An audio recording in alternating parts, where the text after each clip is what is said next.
Hello world, it's your favorite man with a plan, Lance McDance, and we're back again with ASN. Today, we're talking about the French fiasco that's all the rage. Literally, here's the rundown. Cut. In May of 1789, a meeting of the three French social classes, also known as the Estates, was called. Their king, Louis XVI, I think, made some terrible decisions and messed up the French economy pretty badly. People of France couldn't pay for their main source of food, bread, because the wheat prices had skyrocketed due to Louis number 16 over here. You kind of need food to live, which is what led to this meeting. Anywho, in this meeting, the fairly large third estate, aka the poorest estate, was unfairly outvoted by the much smaller first and second estates. This outrage caused more outrage among the starving commoners. This is where things get interesting. Cut it. The third estate formed the National Assembly and set out to change the government for the better. This marks the beginning of the French Revolution. The third estate had strength in numbers, and they used this to their advantage. The revolution fought hard, and they fought smart. They stormed the infamous Bastille and took the weapons inside. With their new arsenal, they fought their own military to get to the king. When they finally got to the Grand Palace of Versailles, he agreed to change the government for them. Nobody cared at that point. Alright. The revolutionaries took him out of his roomy palace. Then they held him prisoner in a slightly less roomy palace in Paris. Fearing a terrible fate, the king and the queen decided to make a move. They snuck out of their prison mansion and tried to escape to Austria, possibly to chill with the other 15 Louis in the Louis Lounge. Believe it or not, we had a couple of our best field reporters in Paris that night. They got first-hand footage of the event that has never been seen before until now. Right now, we're on the trial of King Louis XVI. He was just kicked out of his rather large home at the Palace of Versailles and forced to relocate to Paris. The people were slowly taking away his royal rights. The royal family didn't like that. Or, what could come next? We'll find out. So they made the Roman Empire disappeared. We saw their carriage go by and have been following them since. We're almost at the Australian border. Oh, Austrian border, my bad. They might actually make it. What do you think, Bernard? J'ai peur de toi, et je veux aller chez moi. Nous allons mourir. So how does this work? Is Larry like immortal or something? Oh wait, hold on. We're filming. All right. Welcome back, everyone. What you just saw is King Louis XVI getting himself caught by his own people. That's a gamer moment, if I ever saw one. After King Louis' failed escape, the revolutionaries were a little angry. Actually, they gained an unquenchable thirst for blood. They went from keeping the king as a comfortable prisoner to making him the target of public execution. King Louis XVI was well acquainted with the guillotine, purposely done to cut through necks like a knife through butter. I got that out at the end. The execution was purposefully done so that everyone could see it as a symbol of the revolution. Decapitation, entertainment for the whole family. Once they executed the queen as well, the head of the old monarchy had been successfully removed. This is all fine and dandy, but the bloodlust of the revolutionaries had not yet been quenched.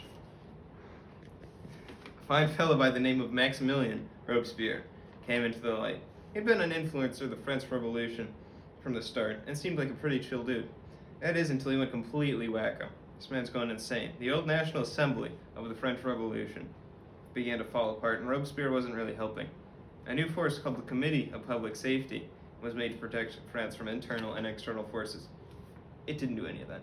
Robespierre quickly rose to power in the committee, replacing more reasonable and good-intentioned leaders that made the committee in the first place. Robespierre then promptly picked people at random to be public enemy number one. Didn't say bonjour to your neighbor, kill him. Has too many friends, no head for you. Didn't butter your croissant. Kabow, kaboom, your life is now gone. Alright. Robespierre even made his own group, the Jacobins, and killed other committee members that weren't in his Cool Kids Club. Everyone's bloodlust was quickly filled and then overflowed, changing to fear. This is when the Reign of Terror began. Alright. Life in France is officially worse than it was 4 years ago. I haven't seen Bernard all day. I fear the worst for him. He might have got executed. Innocent people are being executed for no reason. Public entertainment is death. And the guillotine's the latest trend. There's been so many executions. I don't know how France hasn't run out of baskets yet. There's so many heads and so little baskets. All order has been lost, and hope went with it. This is anarchy, tyranny, and absolutism. Don't tell anyone I said this, though, because I could be next. Alright, everyone, now that you've had a glimpse of that lovely French tradition, we have something else for you. My main man, Larry, managed to get an interview with a participant of one of these executions. By participant, he obviously means someone who attended one of these executions. That's surely what he means by participant, right? Cut it there! Hello! Hello, Monsieur. How was your day? I'm dead, thanks for asking. I've got a few questions for you today. Is that alright? Oui. Alright then. Firstly, what side were you on during the beginning of the French Revolution? I was on the revolution, of course. And they still executed you? Yeah. It's like, once the revolution overthrew and killed the royal family, things began to fall apart. France began to, like, it became a free-for-all.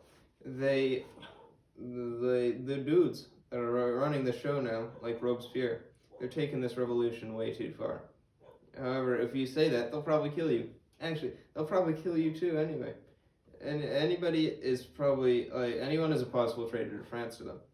The Committee of Public Safety think that they're protecting our nation, but they're really tearing it apart. Yeah. I see. So, what was your life like before your execution? It wasn't very good, I can tell you that.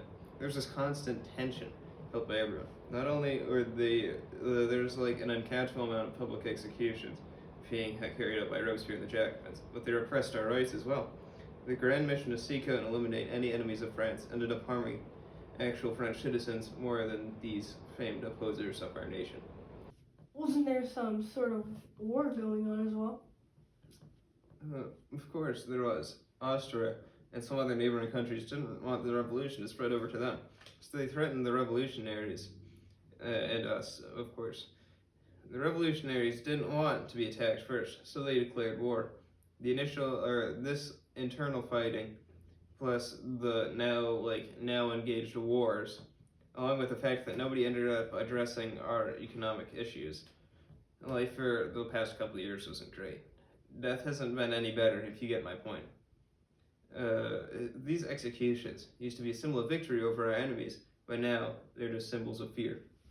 Look me in the eye. Well, wait, we're filming.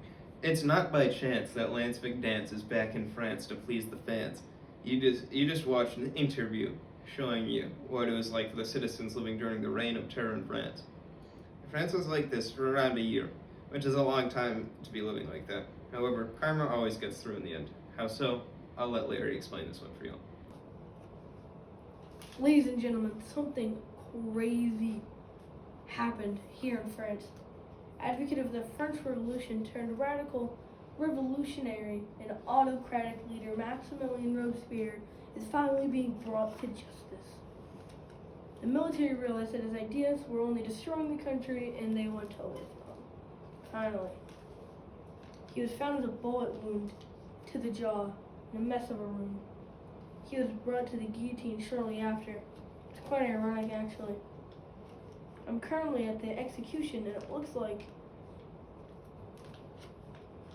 it's been done. Makes you wonder, did he know the harm he was causing, or did he really think that he was helping his country? I guess we'll never know. And I'm really wondering now, though, will France come back from this?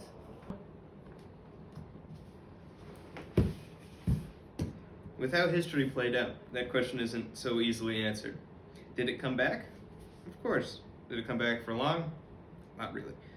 After Robespierre died, the reign of terror slowly came to a close, and life in France slowly returned to normal as well.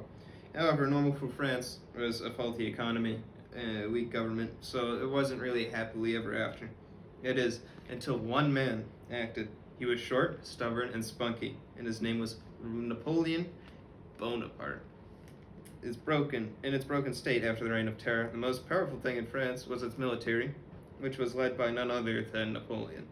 In 1799, Napoleon started a coup d'etat, I think that's how you pronounce that. Seeing as there wasn't really a strong power fighting against him, Napoleon easily overthrew the government of France and took power. Are you ready? Yep. Napoleon fought battle after battle.